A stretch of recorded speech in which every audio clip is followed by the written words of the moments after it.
Harry, it's great to see you. It's kind of neat because we're living in the future now. A few years ago, we thought that this automated, self-moving freight was going to be later this decade, but you're actually implementing it into your operations now. Can you give us a quick rundown of how this has happened and how you've embraced this technology? Yeah, so it's kind of a interesting story, I believe.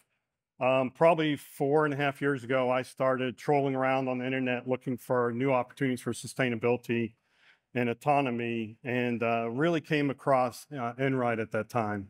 And so they weren't ready yet for prime time. So a few years later, about a couple of years ago, I reached out again, and they were interested in doing something in the United States. So it's been really exciting for us. We were able to do the first pilot in Louisville, Kentucky, where we have 5 large manufacturing plants, manufacturing things, dishwasher, washing machines, and refrigerators, as well as support operations there, where we have a large injection molding plant. We're actually the largest injection molder in Kentucky. Oh, So that was our first initial kickoff pilot, and that was in a controlled environment. So it's a large area fenced off, and we were literally bringing parts from our injection molding plant over to our dishwasher plant as the initial pilot. And that was very successful and went well. About 7 months ago, we decided we have a plant in Selmer, Tennessee, that builds hotel air conditioners and also column refrigerators, a high-end refrigerator. And so we went out and piloted the first over-the-road autonomous electric vehicle in the United States that's driverless, I should say. right. And so we actually piloted there. And it was very exciting again to see the truck driving down the road autonomously, and worked very successful. We were moving finished hotel air conditioners up to our warehouse. Wow. How did your team at GEA, what did you guys expect when you first took on this pilot, and maybe what surprised you that you didn't expect? I think a couple of things, kind of a combination of good things and surprise. In Louisville, we're unionized, and there's always a fear that the union won't be adaptive to the new technologies coming in. But we engaged them very early on, brought them into the process, and that was very positive. And so they actually gave some feedback, and the next gen AET coming out actually had some input from the union membership. So they were able to give some feedback. We took that back to Enride. That kind of surprised me, and that was also positive. I think seeing it is very exciting. It's a different kind of creature as you see one outside. It makes it kind of easy to spot. We also were able to bring in some high school students that we do with the local Jefferson County school system to see the pod in action. And it was, again, amazing to see some of the reaction of the high school students. From a GA standpoint, I guess some of the other surprises probably were how we put infrastructure in. And it's things that it's always interesting when you bring something from Europe over to the United States. We have the ICC bars and dock locks coming on the dock, so you don't think about those things. So when we started the pilot, it's like, hey, we got to pop off the ICC lock. And of course, we took secondary measurement for safety chalk locks and stuff. So, Think that's interesting because people are. You talk about the union involvement and the worry about jobs that automation might take away, and then you also are bringing in the next generation of workers to see what this is. How do you mix that, and where do you see this technology? Do you see it as something that's going to take jobs, or will it create more opportunities? I believe it'll create more opportunities. Since 2016, we've invested over $2 billion in manufacturing in the United States. With that, we've also deployed over 100 robots a year, and grew the workforce by over 6,000 team members. Part of it is, again, no matter what, autonomy still needs a type of support.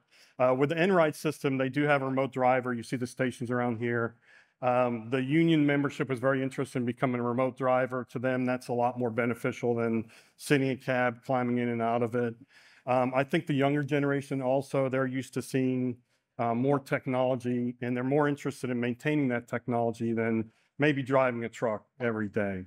In kind of an analogy, or I think a kind of interesting little sub story, is when when we first brought automation into the factories, so we had some mobile robots we implemented.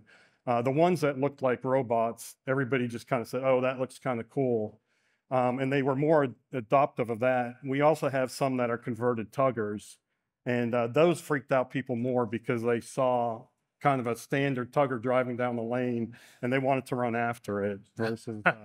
Yeah. And I think with the Enride AET, one of the reasons we really liked it was it wasn't a modification again of an existing truck, but it was really going out there and building from the ground up to support that autonomy. It's a good point. I mean, we see it parked out here. There's not a lot of things that will stop people in their tracks in Manhattan, but I think that vehicle, the AET out there, is something that has. I noticed last night and today a lot of people who weren't necessarily coming to this conference stopping and being like, "What is that? It looks like it's out of the future."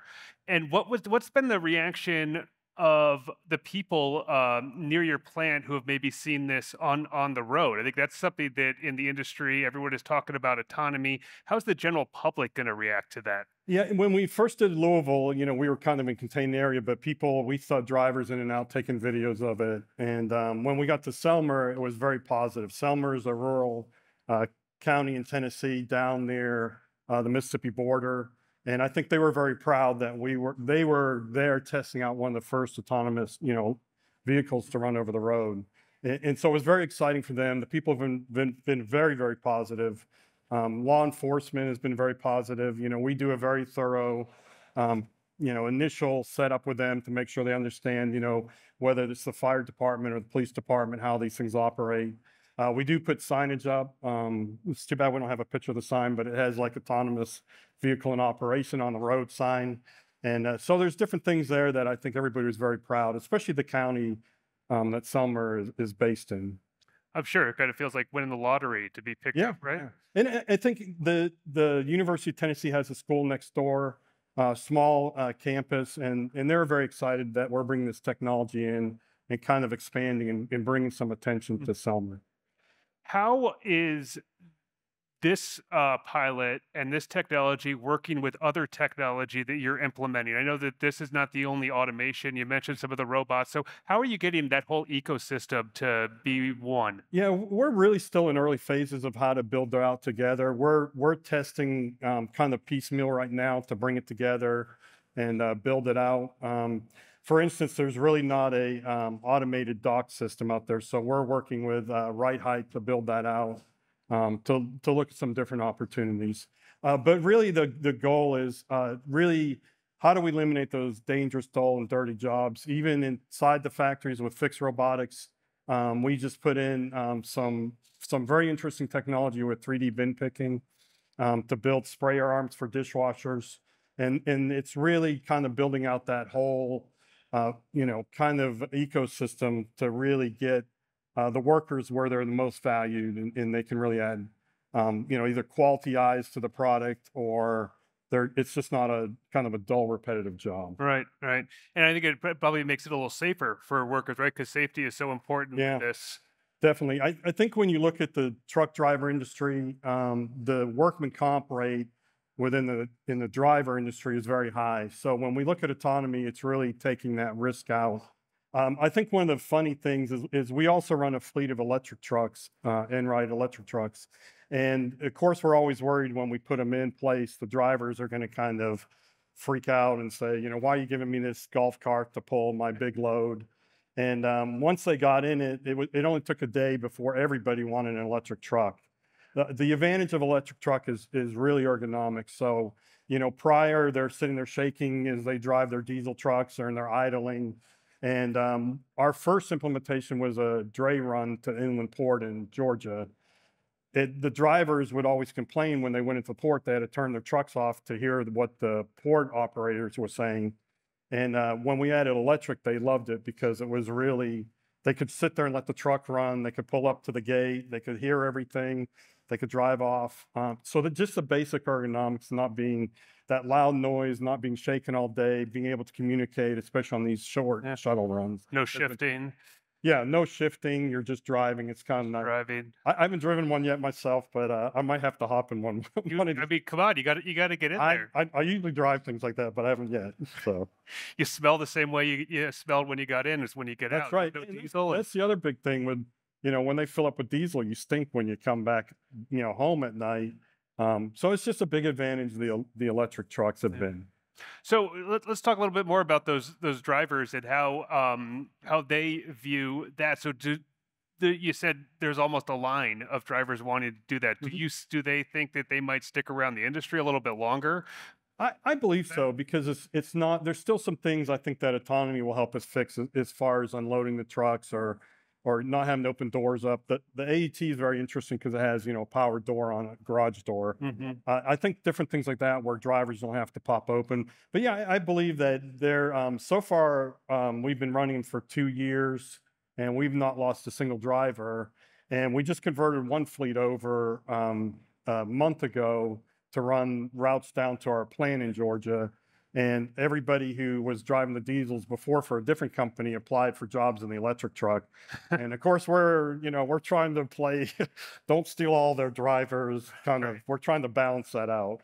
But it has been, when we put them in place, the drivers tend to Yeah. migrate to them. They enjoy them a lot better.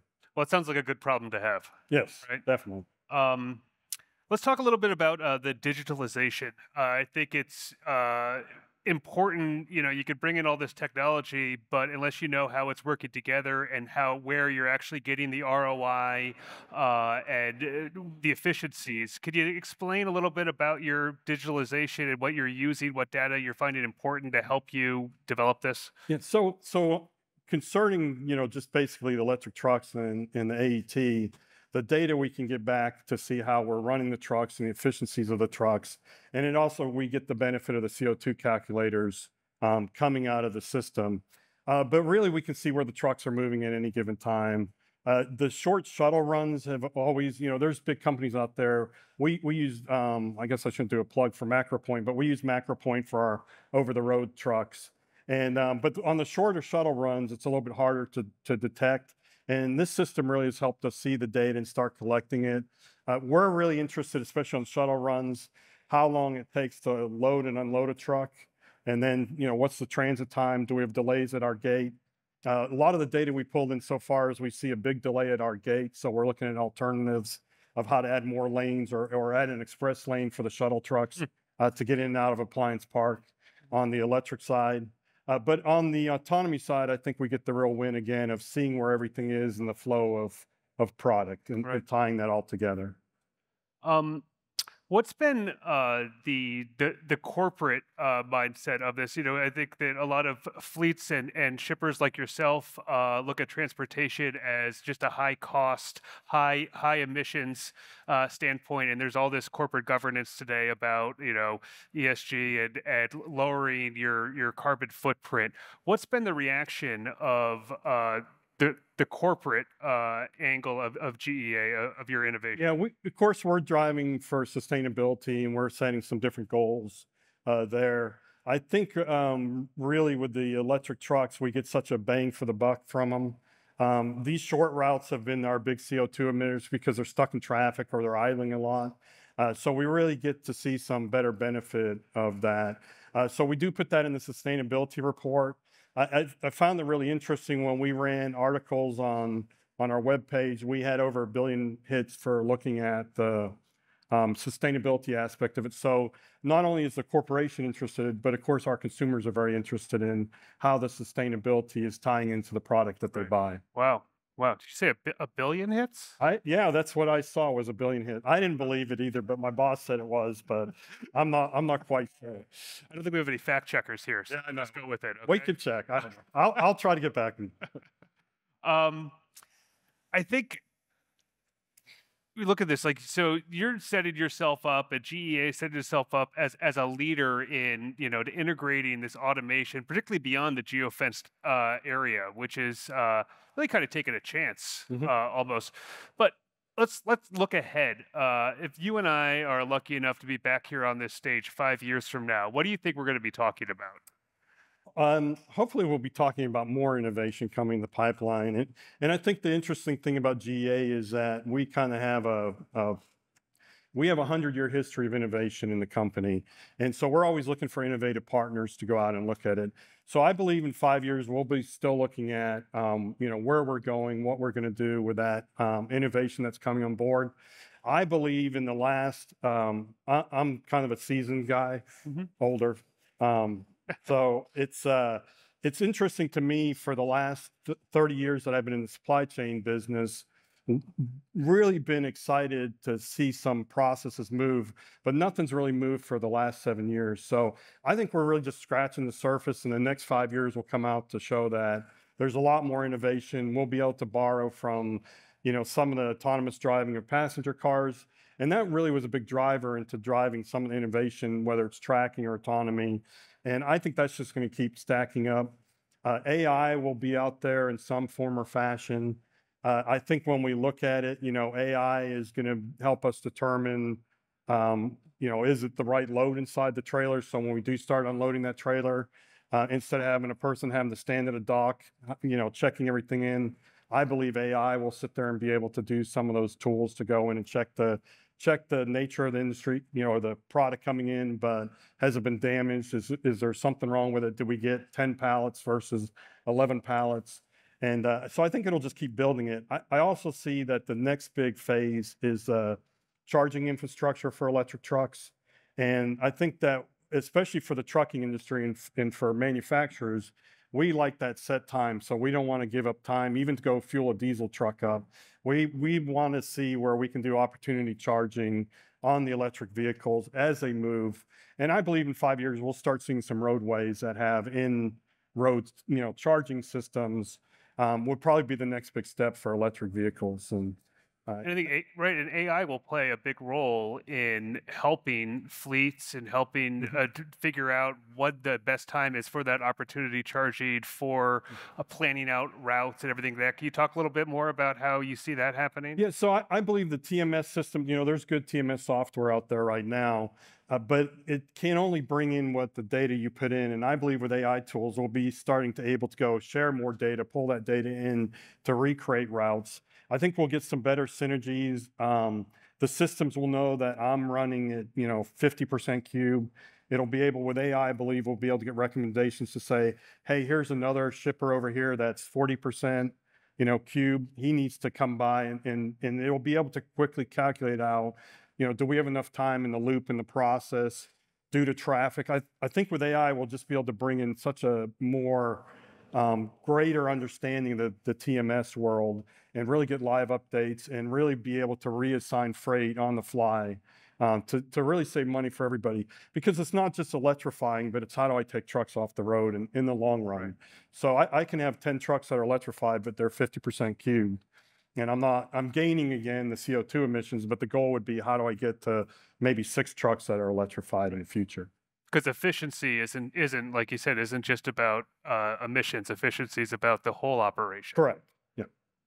So, if what advice, you're on the bleeding edge here of this transformation that we're seeing in this industry, and if fleet leaders and shippers out there, if they're looking to get involved, they're kicking the tires on this technology, what's a good way to start?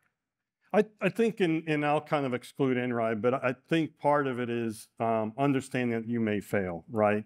And so when you work with some of the new technology, it's patience. And I can't emphasize that enough. If you don't have patience, you probably shouldn't be going looking at new technology, because there are little bugs and stuff. And even if you're deploying, a massive ERP system, there's always nuances there of your operations that you have to go in and fix. So I believe it's really critical. Just have patience, have good communication. We've been able to build really good partnership with all our innovative partners. So make sure you tell them your concerns. Don't hide from them. Don't go back to a room and rah, rah, they suck. And, Yeah. really come out and say, hey, these are the expectations I have. This is what will really help you out. This is what will help me out.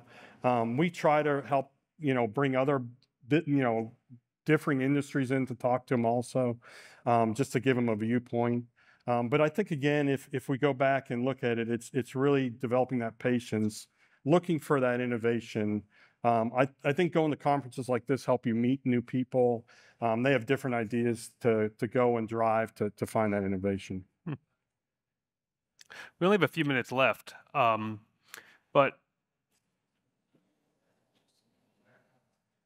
I just wanted to, sorry, also focus a little bit more on those innovations and how how do you explain what you're doing when you're searching? This is all so new. There's so many startups out there, and like you said, you need patience. You don't know what is necessarily who's going to be the right fit and who's not. So, like, what are some questions that you're asking those potential partners? A lot of it is, and this sounds, it's kind of the business side at first. And when we start looking at it, is we want to see the roadmap. So where are they going? What do they see are the next steps? And the roadmap will help us determine if it's the right fit for us. So if their road, like if Enride's roadmap was like, well, we want to only do, 6,000-mile hauls through Wyoming, then you understand that that's probably not a good fit for us. So we really want to look at the roadmap. The other thing is that we're investing a lot of time also. So with our engineers, our team, to work with these startups. So we want to ensure their stability and capability to have the funding to go to the next phases. It's very discouraging. I always tell people a lot of times when I work with startups, I always ask them, what's your intent to sell out? Are you going to sell out to Amazon? And so there's always a fear that we get in with these new innovations and that in 2 years they go and sell out to a company, and it's happened to us. So in the indoor robotic side, we were the largest customer, 9 robots. That doesn't seem very large, but their biggest customer before was 1. And so we spent a lot of times. We spent probably 8 months with them, helping them design the system. And at the end, they sold out to Amazon. So we really go through. Again, I can't predict the future, but we kind of want some guarantees of what to Yeah. do there. Yeah, I think you can't predict the future, but you're kind of part of the future Mhm. right now. Thank you, Harry. Thank Harry Chase for joining us today.